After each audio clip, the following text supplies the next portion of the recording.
இந்த புதிய நாளுக்காகவும் ஆண்டவருக்கு நன்றி சொல்லி ஒருவேளை இந்த மாதத்தின் கடைசியில் வந்திருக்கிற நாம் அவருக்கு நன்றி காணிக்கைகளை ஏறெடுக்கத்தக்கதாக 7 மாதங்களிலே கர்த்தர் நம்மை சுமந்து காத்து நடத்தினாரே. அவருடைய அன்பு எத்தனை பெரியது! அவர் நம்முடைய மேலே வைத்திருக்கிற நோக்கம் என்னவாக இருக்கும்?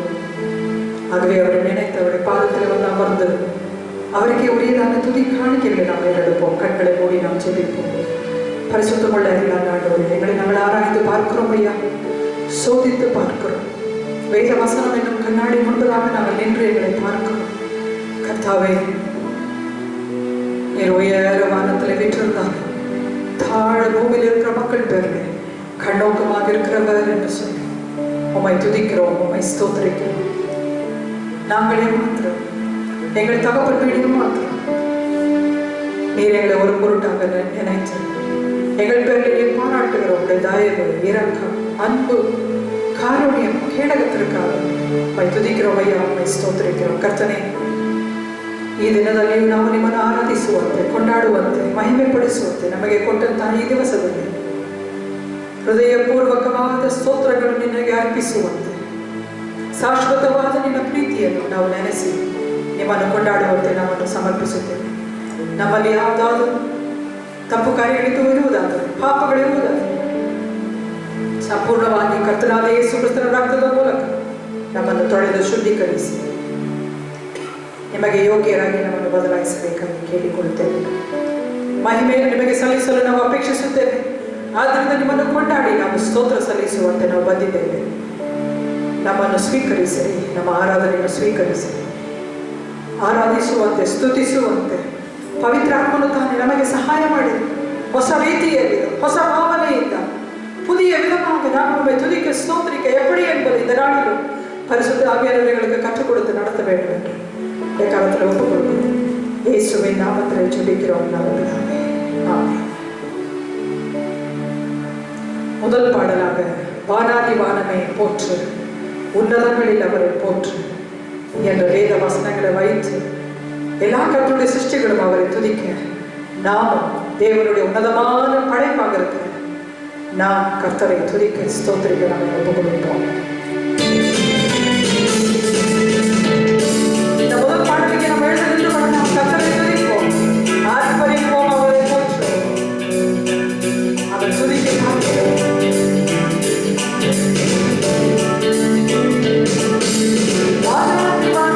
போற்று,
நமது இயேசு கிறிஸ்துவின் நாமம் நானிலமெங்கும் ஓங்கிட புனிதமான பரிசுத்த வாழ்வை மனிதரால் நமக்கு அவர் அளித்தார். அதை நினைத்து நாம் அவரை துதிப்போம்.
மூன்றாவதாக ஒரு தெலுங்கு பாடலை நாம் பாடுவோம். அவரோடு கூட நமக்கு இருக்கிற ஐக்கியம் எத்தனை இன்பமானது என்பதை எடுத்து சொல்லக்கூடிய ஒரு அருமையான ஒரு தெலுங்கு பாடல். నాతో నీవు నీతో నేను కలసిపోయిన సమయం మధురం.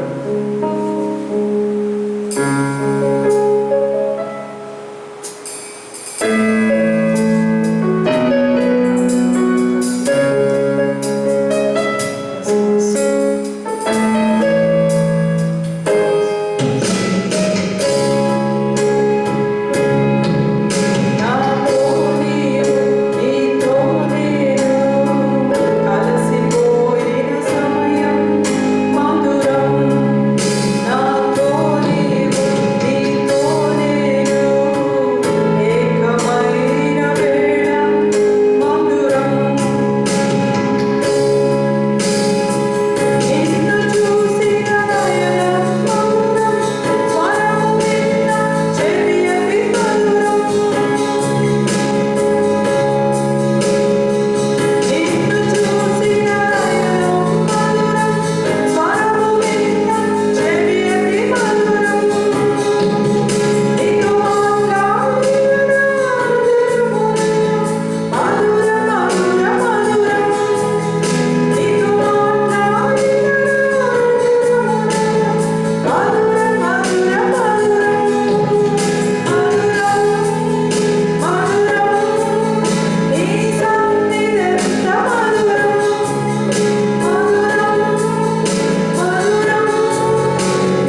உலகத்தில் 1000 நாள் வாழ்வதை பார்க்கிறோம். உம்முடைய பிரசன்னத்தில், உம்முடைய சமூகத்தில், உம்முடைய அமர்ந்தில் காத்திருக்கும் ஒரு நாள் மேலானது. நீங்களே அந்த ஆலயம் என்று சொல்லி எங்களை பார்த்து சொல்லுகிறீர்கள். எங்களையும் எங்கள் வீடுகளையும் உடைய ஆலயமாக மாற்று. இதோ உம்முடைய நேரம், உம்மோடு ஐக்கியமான நேரம் எப்பொழுது வருமோ என்று சொல்லி காத்திருக்கிற எங்கள் உள்ளத்தின் வாஞ்சி, மாறாத நீரோடைகளை வாஞ்சித்து கதறுவது போல தேவனே என் ஆத்துமா உண்மையே வாஞ்சிக்கிறது என்று சொல்லி சங்கீதக்காரனோடு கூட நாங்களும் சொல்லி உம்மை துதிக்கிறோம், உம்மை ஸ்தோத்திரிக்கிறோம். அளவில்லாத உடைய பிரசன்னத்திற்காக உமக்கு ஸ்தோத்திரம். ನಿಮ್ಮ ಶಾಶ್ವತವಾದ ಪ್ರೀತಿ, ಪ್ರೇಮ, ಕೃಪೆ, ದಯೆ ನಮಗೆ ನೀವು ನೀಡುವುದಕ್ಕಾಗಿ ನಿಮಗೆ ಸ್ತೋತ್ರವಾಗಲಿ. ನಿಮ್ಮೊಂದಿಗೆ ಇರುವಂತಹ ಐಕ್ಯತೆಯನ್ನು ನಮಗೆ ಇನ್ನೂ ಬಲಪಡಿಸಿ, ನಮ್ಮ ಜೊತೆಗೆ ಮಾತನಾಡಿ, ನಮ್ಮ ವಾಕ್ಯವನ್ನು ನಮಗೆ ಪ್ರಕಟಪಡಿಸಿ, ನಾವು ಧ್ಯಾನಿಸುವಾಗ ನಮ್ಮ ಹೃದಯವು ನಿಮ್ಮೊಂದಿಗೆ ಐಕ್ಯವಾಗುವಂತೆ ಸಹಾಯ ನೀಡಿ, ನಮ್ಮ ಆತ್ಮೀಯ ಕಣ್ಣುಗಳನ್ನು ತೆರೆದುಬಿಟ್ಟು ಕರ್ತನನ್ನು ದೃಷ್ಟಿಸಿ ನೋಡುವಂತಹ ಭಾಗ್ಯವನ್ನು ನಮಗೆ ನೀಡಿ, ಯೇಸು ಕ್ರಿಸ್ತನ ಮೂಲಕ ಸ್ತುತಿ ಸ್ತೋತ್ರಗಳನ್ನು அர்ப்பிಸುತ್ತೇವೆ ನಮ್ಮ ತಂದೆ. ஆமென். இந்த நாளில் கர்த்தருடைய வார்த்தையை கேட்க ஆயத்தமாக இருக்கிற உங்கள் ஒவ்வொருவரையும் ஆண்டவராகிய இயேசு கிறிஸ்துவின் நாமத்தில் வாழ்த்துகிறேன்.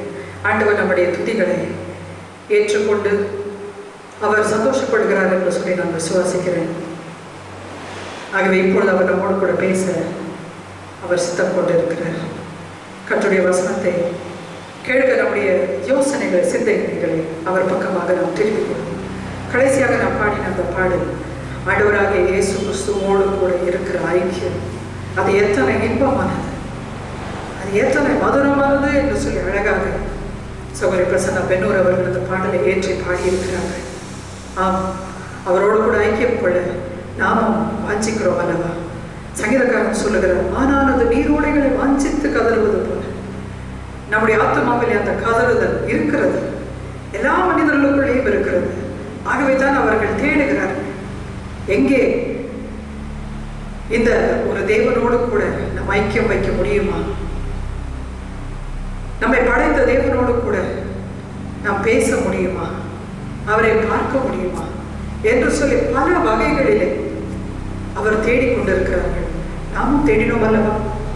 ஆண்டவராகிய இயேசு கிறிஸ்து சொன்னது போல, என்னிடத்தில் வருகிறவன் ஒரு காலமும் பசி அடைய மாட்டான், என்னிடத்தில் வருகிறவன் ஒரு காலமும் தாகம் அடைய மாட்டான். இந்த தாகம், இந்த அவரை தேடுகிறதான இந்த தாகம் ஆண்டவராகிய இயேசு கிறிஸ்துவுக்குள்ளே அது அடங்குகிறது. ஏனென்றால் இனிமேல் நான் தேட வேண்டிய அவசியம் இல்லை, நான் தேடினதை நான் பெற்றுக்கொண்டேன், எனக்கு கிடைத்தது.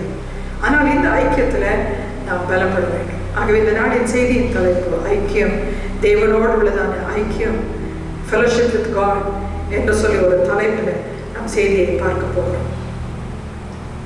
ஐக்கியம் என்று சொன்னால் என்ன, ஒரு ஃபெலோஷிப் என்று சொன்னால் என்ன, மற்றவர்களோடு கூட சமத்துக்கு சமமாக நாம் நம்முடைய எல்லாவற்றையும் ಪಗಿರ್ದು ಕೊಳ್ಳುವುದು, ಶೇರಿಂಗ್, ಇತರರ ಜೊತೆಗೆ ನಾವು ಹಂಚಿಕೊಳ್ಳುವುದು, ಅದರ ನಿಮಿತ್ತವಾಗಿ ಇನ್ನೊಬ್ಬರ ಜೊತೆ ನಾವು ಐಕ್ಯವಾಗಿದ್ದೇವೆ ಎಂಬುದನ್ನು ನಾವು ತೋರಿಸಿಕೊಳ್ಳುತ್ತೇವೆ. ನಮಗೆ ಏನಾದರೂ ಒಂದು ಸಿಕ್ಕಿದರೆ ಇದು ಅವರಿಗೂ ಸಿಕ್ಕಿದ್ರು ಚೆನ್ನಾಗಿರುತ್ತಿಲ್ಲ. ನಾವೇನಾದರೂ ಸುಂದರವಾಗಿ ಅಥವಾ ಒಳ್ಳೆಯದನ್ನು ನಾವು ಕಂಡುಕೊಂಡರೆ ಅದನ್ನು ಇತರರ ಜೊತೆಗೆ ಹಂಚಿಕೊಳ್ಳುತ್ತೇವೆ. நம்ம இப்பொழுது வாட்ஸ்அப் பெருகி இருக்கிற காலம், நாம் ஒருவர் சந்திக்க முடியாத சூழ்நிலை இருந்தாலும் நமக்கு வருகிற எந்த செய்தியோ, அது நல்ல செய்தியோ கெட்ட செய்தியோ, அது உண்மையோ இல்லையோ, ஏதோ உடனே ஷேர் பண்ணணும். ஆகவே அந்த ஷேரிங், அந்த மனது ஏன் வருகிறது, நாம் இன்னொருவரோடு கூட இதை பகிர்ந்து கொள்ளலாம். அவர்களும் இதை பார்த்து சந்தோஷப்படட்டும், அவர்களும் இதை பார்த்து உபயோகப்படட்டும், அவர்களும் இதை பார்த்து எச்சரிப்படையட்டும் என்று சொல்லி நாம் பகிர்ந்து கொள்கிறோம். ஆகவே நாம் நட்புகளை நாம் வளர்த்துக் கொள்கிறோம். ஆனால் அதே ஒரு ஆவல் இருக்கிற இந்த மனிதன் தேவனோடு கூட ஒரு ஐக்கியம் இருக்க வேண்டும் என்று சொல்லி வாஞ்சிக்கிறோமா? விசுவாசிகளாகிய நாம் நம்முடைய ஐக்கியம் பிதாவாகிய தேவனோடு, தன்னுடைய குமாரனாகிய இயேசு கிறிஸ்துவோடு, நம்மோடு கூட இருக்கிற பரிசுத்த ஆவியானவரோடு கூட இருக்கிறது என்று சொல்லி நம்ம வேதத்தில் பார்க்கிறோம். 1 கொரிந்தியர் 1 அதிகாரம் 9வது வசனத்தை நாம் திருப்பிக் கொள்வோம். 1 கொரிந்தியர் 1 அத்தியாயம் 9ನೇ ವಚನ. தம்முடைய தம்முடைய குமாரனும் நம்முடைய கர்த்தருமாய் இருக்கிற இயேசு கிறிஸ்துவுடனே ஐக்கியமாய் இருப்பதற்கு உங்களை அழைத்த தேவன் உண்மையுள்ளவர் என்று பவுல் இந்த இடத்துல கொரிந்திய ಸಭೆயை பார்த்து அவர் சொல்லுகிறார். ಕನ್ನಡದಲ್ಲಿ 1 ಕೊರಿಂಥ್ಯ 1:9 ನಾವು ಕೇಳೋಣ. ದೇವರು ನಂಬಿಗಸ್ತನು, ನಮ್ಮ ಕರ್ತನಾದ ಯೇಸು ಕ್ರಿಸ್ತನೆಂಬ ತನ್ನ ಮಗನ ಅನ್ಯೋನ್ಯತೆಗೆ ನಮ್ಮನ್ನು ಕರೆದವನು ಆತನೇ. எத்தனை ஒரு பெரிதான ஒரு மனதுள்ள ஒரு தேவன். அவருடைய குமாரனாகிய இயேசு கிறிஸ்துவோடு கூட நாம் ஐக்கியம் கொள்வதற்கு நாம் அழைக்கப்பட்டிருக்கிறோம். உன்னதத்தில் வீற்றிருக்கிற தேவனோடு மனிதன் ஐக்கியம் கொள்ள முடியாத ஒரு சூழ்நிலை. அதற்கு ஒரு வழியை அவர் ஏற்படுத்தினார். அதுதான் வழியும் சத்தியமும் ஜீவனுமாக இருக்கிற ஆண்டவராகிய இயேசு கிறிஸ்து. ஆகவே அவரோடு கூட நாம் ஐக்கியம் கொள்ளத்தக்கதாக தேவன் நம்மை அழைத்திருக்கிறார், இன்னும் அழைத்து கொண்டிருக்கிறார். வா, என்னிடத்திலே வா, என்னிடத்திலே வா, உன்னுடைய தாகம் தீரும், என்னிடத்திலே வா, உன்னுடைய பசி ஆறும் என்று சொல்லி பிதாவாகிய தேவன் நம்மை அழைத்து கொண்டே இருக்கிறார். அதை அவருடைய குமாரனாகிய இயேசு கிறிஸ்துவோடு கூட ஐக்கியம் கொள்ளும்படியாக நமக்கு ஒரு அழைப்பு கொடுக்கப்பட்டிருக்கிறது. அழைப்பை பெற்று நாம் ஒரு சிலரத்தில் வாழ்ந்து கொண்டிருக்கிறோம். ஆண்டவராகிய இயேசு கிறிஸ்து இந்த உலகத்தில் இருந்த போது செய்த ஜெபத்தில் அடிக்கடி இந்த வார்த்தையை அவர் பயன்படுத்துகிறார். அதை யோவான் சுவிசேஷம் 17ஆம் அதிகாரத்தில் நாம் பார்க்கிறோம்.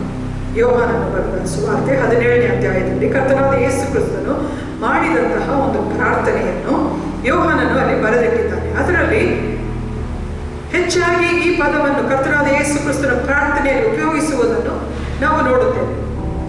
உதாரணத்துக்கு 21ஆம் வசனம் முதல் 26வது வசனம் வரைக்கும் நாம் பார்க்க போகிறோம். முதல் 21வது வசனத்தில் நாம் பார்க்கிறோம், அவர்கள் எல்லாரும் ஒன்றாய் இருக்கவும் பிதாவையே நீர் என்னை அனுப்பினதை உலகம் விசுவாசிக்கிறதற்காக நீர் என்னிலேயும் நான் உம்மிலேயும் இருக்கிறது போல அவர்கள் எல்லாரும் நம்மில் ஒன்றாய் இருக்கவும் வேண்டிக் கொள்கிறேன் என்று சொல்லி முதல் அவர் ಜೆபிக்கிறார். 21ನೇ ವಚನ, ನೀನು ನನ್ನನ್ನು ಕಳುಹಿಸಿಕೊಟ್ಟಿದ್ದೀ ಎಂದು ಲೋಕವು ನಂಬುವುದಕ್ಕಾಗಿ ಅವರೆಲ್ಲರೂ ಒಂದಾಗಿರಬೇಕೆಂತಲೂ ತಂದೆಯೇ ನೀನು ನನ್ನಲ್ಲಿಯೂ ನಾನು ನಿನ್ನಲ್ಲಿಯೂ ಇರುವ ಪ್ರಕಾರ ಅವರು ನಮ್ಮಲ್ಲಿ ಇರಬೇಕೆಂತಲೂ ಕೇಳಿಕೊಳ್ಳುತ್ತೇನೆ.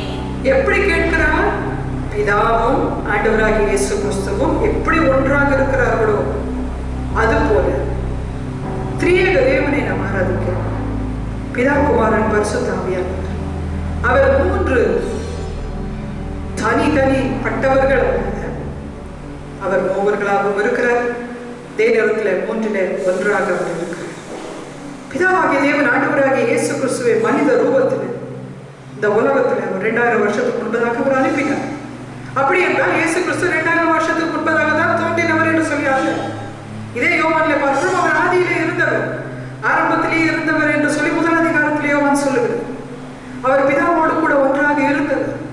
ஆனால் ரட்சிப்பிற்காக, மனிதனுடைய ரட்சிப்பு ಏರ್ಪಡ್ತದಕ್ಕದಾಗ ಮನುಷ್ಯನಿಗೆ ರಕ್ಷಣೆ ಉಂಟಾಗುವಂತೆ ಆತನು ನಿತ್ಯ ದೇವರಾಗಿದ್ದ ಆತನು, ಪರಲೋಕದಲ್ಲಿ ವಾಸವಾಗಿದ್ದ ಆತನು, ತಂದೆ ಮಗ ಪವಿತ್ರಾತ್ಮ ಎಂಬುವವರಲ್ಲಿ 2ನೇ ಮಗನಾಗಿದ್ದ ಆತನು ನಮಗೋಸ್ಕರ ಈ ಭೂಮಿಯಲ್ಲಿ ಮನುಷ್ಯ ಅವತಾರವನ್ನು ತೆಗೆದುಕೊಂಡು ಇಳಿದು ಬಂದನು ಅಂತ ಹೇಳಿ ನಾವು ನೋಡುತ್ತೇವೆ. ಯಾತಕ್ಕೋಸ್ಕರ? ತಂದೆಯ ಪ್ರೀತಿಯನ್ನು ನಮಗೆ ತೋರ್ಪಡಿಸುವುದಕ್ಕೆ, ನಮ್ಮ ಪಾಪಗಳ ನಿಮಿತ್ತವಾಗಿ ಆತನು ಮರಣವನ್ನು ಹೊಂದುವುದಕ್ಕೆ, ಅದಕ್ಕಿಂತ ಹೆಚ್ಚಾಗಿ ಆ ತಂದೆಯ ಜೊತೆಗೆ ನಾವು ಐಕ್ಯವನ್ನು ಇಡುವಂತೆ, ಒಂದಾಗುವಂತೆ, ಅವರಲ್ಲಿ ಒಂದಾಗುವಂತೆ. ಸಾಧ್ಯವಾ? இது கூடுமா? இது நிச்சயமாக முடியும். பாவ உலகத்தில் நான் இருக்கிறேனே, நான் பாவ மனிதனாச்சு, இந்த பரிசுத்த தேவன் என்று சொல்லுகிறார்களே, அவரோடு கூட நம்ம ஐக்கியமாக இருக்க முடியுமா? முடியும். ஆகவே தான் ஆண்டவராகிய இயேசு கிறிஸ்து ஜெபிக்கிறார். முடியாததை அவர் ஜெபிக்க மாட்டார். ஆம், நாம் பாவிகள் தான், அவர் பரிசுத்தர் தான். ஆனால் நம்ம அப்படியே விட்டு விடுகிற தேவன் அல்ல. நம்மை அவரோடு கூட ஐக்கியம் கொள்ளத்தக்கதாக விரும்பி நம்மை அழைக்கிறவர்.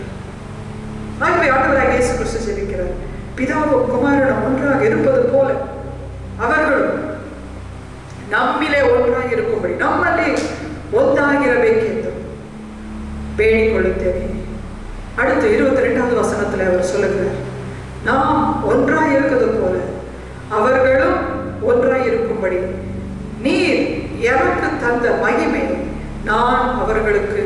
ಕೊಡುತ್ತೇನೆ. 22.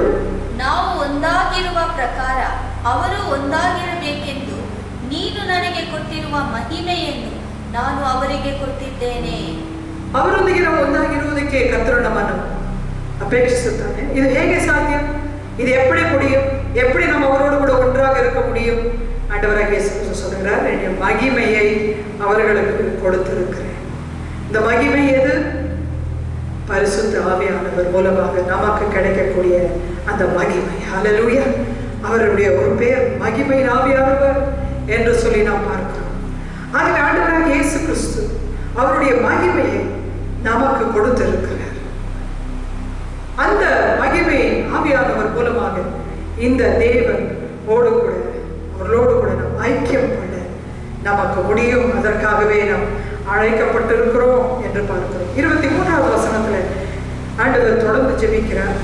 ஒருமை பாட்டில் அவர்கள் தேறினவர்களாய் இருக்கும்படிக்கு 23ನೇ ವಚನದಲ್ಲಿ ನಾನು ಅವರಲ್ಲಿಯೂ ನೀನು ನನ್ನಲ್ಲಿಯೂ ಇರಲಾಗಿ ಅವರ ಐಕ್ಯವು ಪೂರ್ಣ ಸ್ಥಿತಿಗೆ ಬರುವುದರಿಂದ ನೀನು ನನ್ನನ್ನು ಕಳುಹಿಸಿಕೊಟ್ಟಿದ್ದೀ ಎಂದು ನೀನು ನನ್ನನ್ನು ಪ್ರೀತಿಸಿದಂತೆ ಅವರನ್ನು ಪ್ರೀತಿಸಿದ್ದೀ ಎಂದು ಲೋಕಕ್ಕೆ ತಿಳಿದು ಬರುವುದು.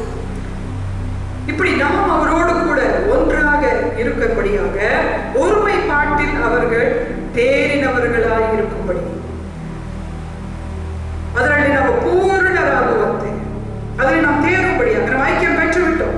இயேசு கிறிஸ்துவை ஏற்றுக்கொண்டு ஒரு சிலர் அவரை பின்பற்றிக் கொண்டு ஐக்கியத்தை வைத்துக் கொண்டிருக்கிறோம். ஆனாலும் உலகம் நம்ம இழுக்கிறது, விசுவாசம் நம்ம இழுக்கிறது, கவர்ச்சிகள் நம்ம இழுக்கிறது.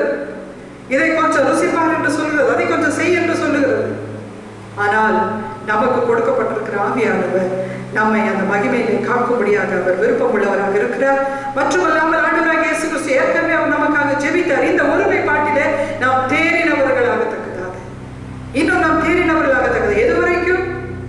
அவசரம் சொல்கிறது, நாம் மகிமையின் மேல் மகிமை அடைந்து அடைந்து அடைந்து அடைந்து ஒரு நாள் வரப்போகிறது. அவரை பார்க்கும் போது அவரை போல நாம் மாறுபடும்.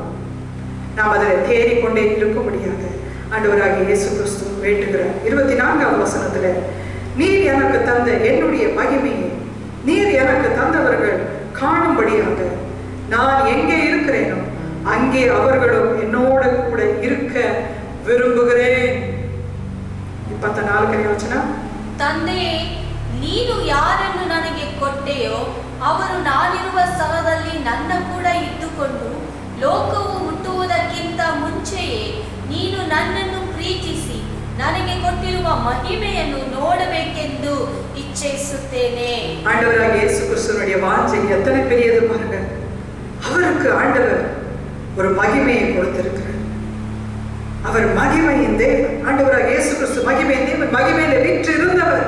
நான் சொன்னது போல ஏற்கனவே அவர் மகிமையில இருந்தவர். ஆனால் அவைகள் எல்லாவற்றையும் துறந்து விட்டு ஒரு அடிமையின் ரூபத்தை அவர் எடுத்து ஒரு ஏழையான ஒரு வீட்டில் அவர் பிறந்து ஒரு மனிதனாக அவர் வந்து எல்லா விதத்திலும் நம்மை போல சோதிக்கப்பட்டு வாழ்ந்து அவர் தம்முடைய ஜீவனை கொடுத்தார். அப்பொழுது அவர் வாழ்ந்து கொண்டிருந்த காலத்திலே ஆண்டவரை ஒரு மனிதனாக பார்த்து கொண்டிருந்தார். அவர் எப்படிப்பட்டவராக இருந்தாரோ அது அவர்கள் கண்களுக்கு தெரியவில்லை. ஆனால் அவர் மாறிற்று. உயிரோடு கூட எழுந்த பிறகு, மரணத்தையும் பாதாளத்தையும் ஜெயித்த பிறகு, பிதாவின் வலது பார்சத்தில் என்றென்றைக்கும் வீற்றிருக்கும்படியாக அவர் மகிமைக்கு அவர் சென்றிருக்கிறாரே. அந்த மகிமைக்கு நாமும் போய் சேரத்தக்கதாக, நீங்களும் போய் சேரத்தக்கதாக அவர் வாஞ்சிக்கிறவராக இருக்கிறார். ஒருவேளை இந்த ஜனங்கள் என்ன இந்த உலக பிரகாரமாக பார்த்தார்கள். நான் உலகத்தில் அவரோடு கூட இருந்ததை, பேசினதை, வாழ்ந்ததை, சாப்பிட்டதை, தூங்கினதை, சோதிக்கப்பட்டதை, அழுததை, மறித்ததை, பாட அனுபவித்ததை அவர்கள் பார்த்தார்கள். மகிமை இன்னும் பார்க்கவில்லையே.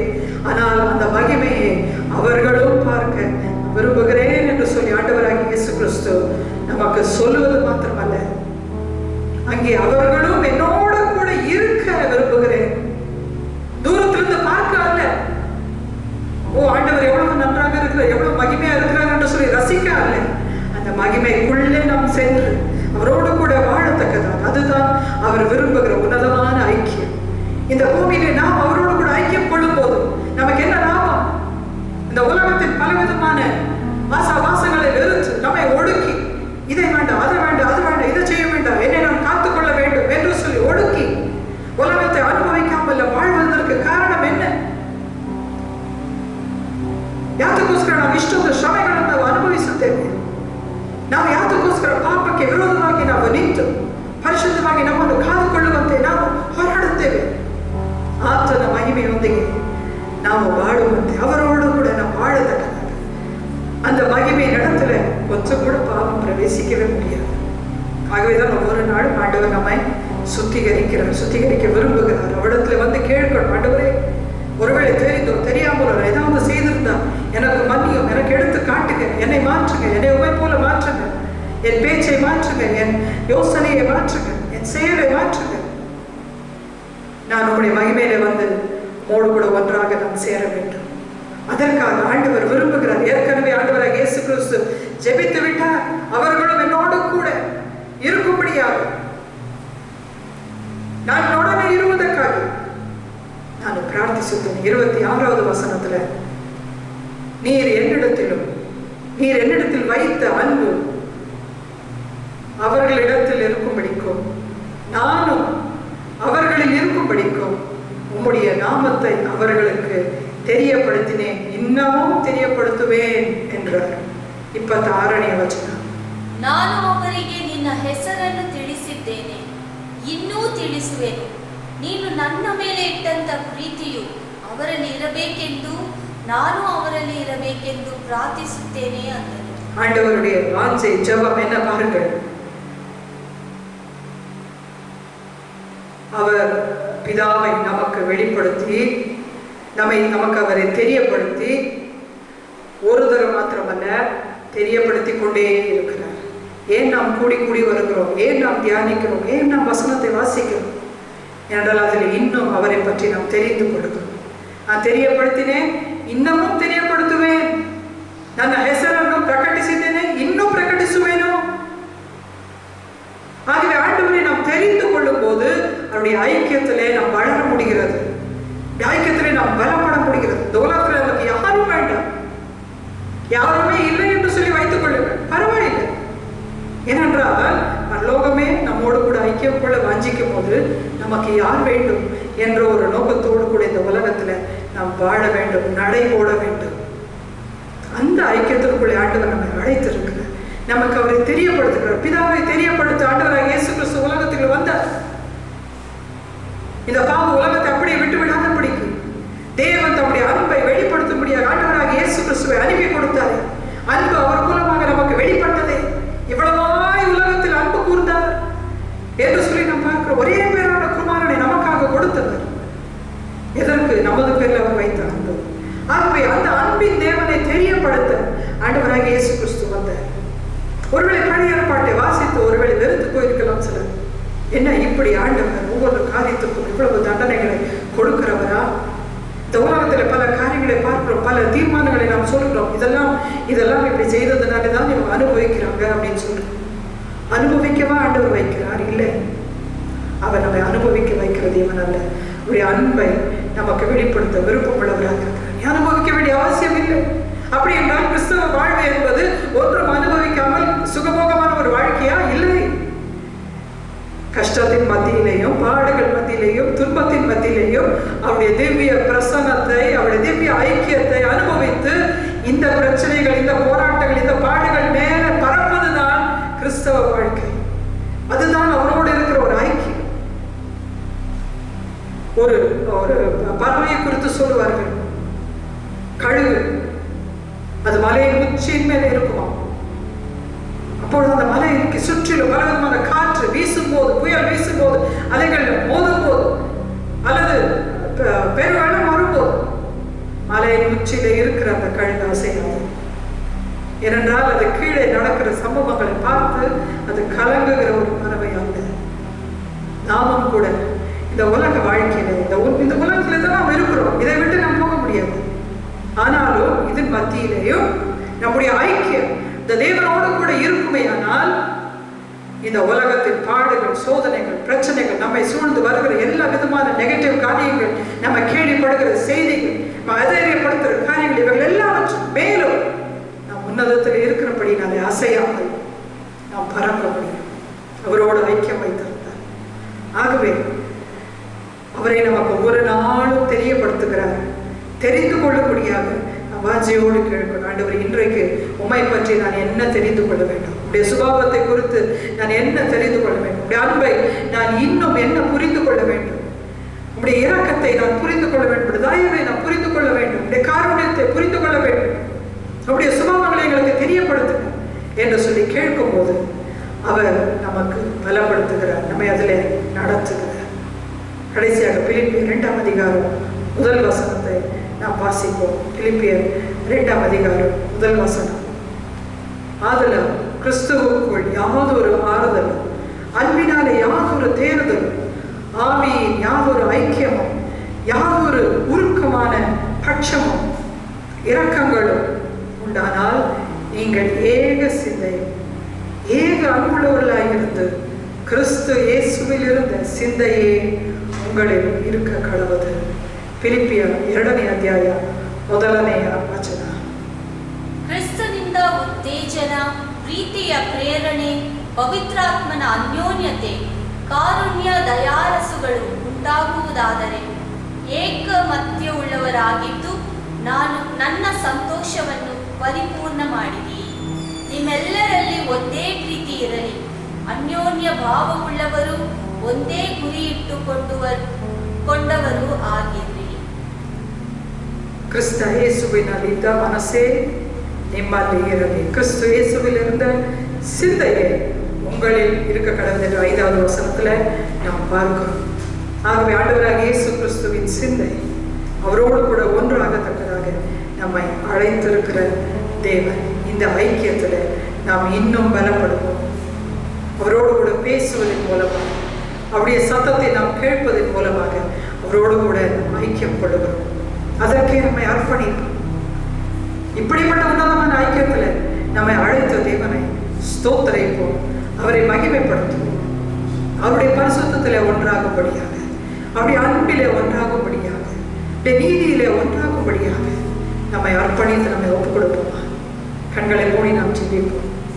இதுவரைக்கும் நம்முடைய ஐக்கியம் எப்படி இருந்தது, எப்படி இருக்கிறது ಎಂದು ಸಚ್ಚು ಅಲಸಿ ಆರಾಯ್ತು பார்ப்போம். ದೇವರೊಂದಿಗೆ ನಮಗಿರುವಂತಹ ಐಕ್ಯತೆ ಹೇಗಿದೆ ಎಂಬುದನ್ನು ನಾವು ನೋಡೋಣ. ಈ ವಾಕ್ಯವನ್ನು ಕೇಳುತ್ತಿರುವ ಯಾರಾದರೂ ದೇವರ ಜೊತೆಗೆ ಐಕ್ಯವನ್ನು ಇಡುವುದಕ್ಕೆ ಸಾಧ್ಯವೇ ಎಂಬ ಪ್ರಶ್ನೆಯಲ್ಲಿ ಇರುವುದಾದರೆ ಈ ದಿನ ನಿಮ್ಮನ್ನು ಕರೆಯುತ್ತೇನೆ. ಹೌದು, ಕರ್ತನು ನಿಮ್ಮೊಂದಿಗೆ ಐಕ್ಯವನ್ನು ಹೊಂದುವುದಕ್ಕೆ ಅಪೇಕ್ಷಿಸುತ್ತಾನೆ. ಬನ್ನಿ, ನಿಮ್ಮನ್ನು ಒಪ್ಪಿಸಿಕೊಡಿರಿ, ಕರ್ತನ ಬಳಿಯಲ್ಲಿ ಸಮರ್ಪಿಸಿರಿ, ಕೈ ಚಾಚಿರಿ. ಆತನು ನಿಮ್ಮ ಹಸ್ತವನ್ನು ಹಿಡಿಯುವುದು. ಆತನು ಹಿಡಿದರೆ ನಾವು ಹಿಂಜರಿಯಲಾರರು. அவர் நம்முடைய கரத்தை பிடித்தார், கெட்டியாக இருக்கும். நாமல்ல, அவரே நம்மை பிடிக்கட்டும். கரங்களை நீட்டி அவரின் அவருடைய கரத்தை ஒப்பு கொடுத்து, ஆண்டவரே, இந்த ஐக்கியத்தில் என்னை அழைத்த தேவனே உமக்கு ஸ்தோத்திரம் என்று சொல்லு. எத்தனை மகிமை, எத்தனை மேன்மை அப்பா! உமக்கு நன்றி ராஜா, உமக்கு ஸ்தோத்திரம். ஆண்டவராக இயேசு கிறிஸ்துவின் மூலமாக எங்களுக்கு கிடைத்ததான இந்த மேலான வாக்கியத்திற்காக உமக்கு ஸ்தோத்திரம். பரிசுத்த ஆவியானவர், மகிமையின் ஆவியானவர் எங்களுக்குள்ளே வாசமாக இருந்து எங்களை இந்த ಐಕ್ಯದಲ್ಲಿ ಪರಿಪೂರ್ಣಪಡಿಸುವುದಕ್ಕಾக ಉಮக்கு ಸ್ತೋತ್ರ. ಕರ್ತನೇ, ನಿಮ್ಮ ಮಹಿಮೆಯಿಂದ ಮಹಿಮೆಯ ಮುಖಾಂತರವಾಗಿ, ಮಹಿಮೆಯ ಆತ್ಮನ ಮುಖಾಂತರವಾಗಿ ನಮ್ಮನ್ನು ಏಕ ಮನಸ್ಸುಳ್ಳವರಾಗಿ ತಂದೆಯ ಜೊತೆಗೂ ಆತನ ಕುಮಾರನಾದ ಯೇಸು ಕ್ರಿಸ್ತನ ಜೊತೆಗೂ ಒಂದಾಗಿ ಸೇರಿಸುವ ಆತ್ಮನಿಗಾಗಿ ನಿಮಗೆ ಸ್ತೋತ್ರ ಸಲ್ಲಿಸುತ್ತೇವೆ. ಉಮக்கு ಸ್ತೋತ್ರ ஆண்டவரே, உமக்கு ಸ್ತೋತ್ರ, உமக்கு ಸ್ತೋತ್ರ, உமக்கு ಸ್ತೋತ್ರ. கர்த்தாவே, இந்த உலகத்திலே நீர்தான் எங்களுக்கு வேண்டும், நீர் ஒருவரே எங்களுக்கு போதும் ஆண்டவரே. எந்த விதமான இந்த உலகத்தின் காரியங்களும் எங்களை பாதிக்காதபடிக்கு இந்த ஐக்கியத்திலே நீர் எங்களை காத்துக்கொள்ள வல்லவராக இருக்கிறீர் ஐயா. முடிவிலே ஆண்டவராக இயேசு கிறிஸ்து எங்கே இருக்கிறாரோ அவரோடு கூட நாங்களும் அந்த மகிமையின் ராஜ்யத்திலே வாசம் பண்ணும்படியாக, பிரவேசிக்கும்படியான மேலான வாக்கியத்தை நாங்கள் பெற்றுக்கொள்ள நாங்கள் எங்களை ஒப்பு கொடுக்கிறோம் ஐயா. உமக்கு ஸ்தோத்திரம், உமக்கு ஸ்தோத்திரம். இந்த உலகத்தில்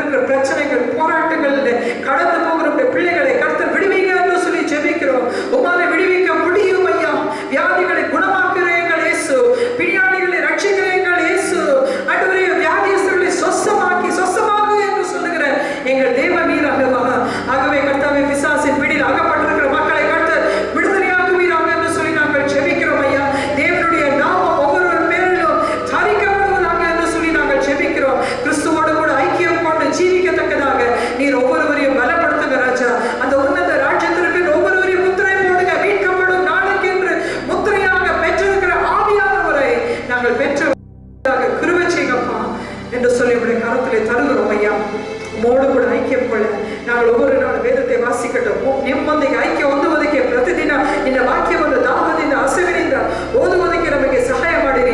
ಉಮ್ಮೋಡು ಕೂಡ ಐಕ್ಯಕ್ಕೆ ಉಮ್ಮೋಡು ಕೂಡ ಬೇಸ್ ಜಪತಲೆಗಳ ಉறுதிப்படுத்து ಕರ್ತನೇ ನಿಮ್ಮೊಂದಿಗೆ ಐಕ್ಯವನ್ನು ಇಡುವುದಕ್ಕೆ ಪ್ರಾರ್ಥನೆಯಲ್ಲಿ ನಾವು ನಿರಂತರವಾಗಿರುವಂತೆ ನಮಗೆ ಸಹಾಯ ಮಾಡಿರಿ. ನಾವು ಕೂಗುವುದು ಕರ್ತನಿಗೆ ಕೇಳುವುದೋ ಎಂದು ಹೇಳಿ ನಾವು ದೂರವಾಗಿ ನಿಂತುಕೊಳ್ಳದ ಹಾಗೆ ನಿಶ್ಚಯವಾಗಿರು ಕರ್ತನೇ. ನಮ್ಮ ಮನೆಯ ಕೋಣೆಗಳಲ್ಲಿ ನಾವು ಕುಳಿತು ಮಾತನಾಡುವಂತಹ ಪ್ರಾರ್ಥನೆಗಳು ಆ ಉನ್ನತ ಸ್ಥಳದಲ್ಲಿ ಬಂದು ಸೇರುವುದಕ್ಕಾಗಿ ನಿಮಗೆ ಸ್ತೋತ್ರವಾಗಲಿ ಕರ್ತನೆ. ನಿಮಗೆ ಸ್ತೋತ್ರ ಕರ್ತನೆ. ಅವುಗಳಿಗೆ ಎಲ್ಲವಕ್ಕೂ ಉತ್ತರ ಉಂಟು ಸ್ವಾಮಿ. எல்லாவற்றுக்கும் பலன் உண்டு. எல்லா ஜபங்களுக்கும் வேண்டுதல்களுக்கும் உடைய சமூகத்தில் பலன் உண்டு ராஜா. தேவரீர் எங்களுக்கு கிருபை செய்யுங்க. எங்களை வழி நடத்தும். இம்மட்டும் நல்லவராக இம்மட்டும் கிருபையுள்ளவராக எங்களை நடத்தின எங்கள் தேவனுடைய கருத்திலே எங்களை ஒன்றுபடிய தாழ்த்தி சமர்ப்பிக்கிறேன். நாமம் ஒன்றை மகிமை பெறட்டும். சித்தம் நிறைவேறட்டும். இயேசுவின் நாமத்தில் ஜெபிக்கிறோம் நல்ல பிதாவே. ஆமென். என் ஆத்துமாவே கர்த்தரை ஸ்தோத்திரி. என் முழு உள்ளமே அவருடைய பரிசுத்த நாமத்தை ஸ்தோத்திரி. என் ஆத்துமாவே கர்த்தரை ஸ்தோத்திரி. கர்த்தர் செய்த சகல உபகாரங்களையும் மறவாதே. ஆமென்.